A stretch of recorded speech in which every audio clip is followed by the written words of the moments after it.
میرے نبی نے فرمایا اسلام کا سب سے مضبوط عمل کیا ہے؟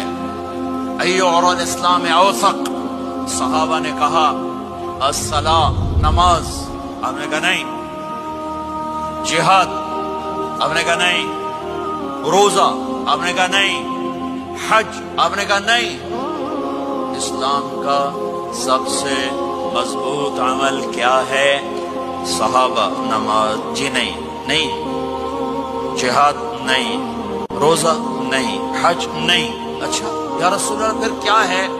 سنو غور سے، توجہ سے.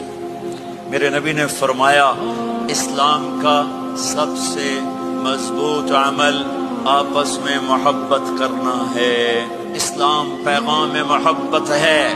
میرے نبی کی زندگی محبت کی پوری تصویر ہے. کسی سے نفرت نہیں، بغض اللہ کے لیے، محبت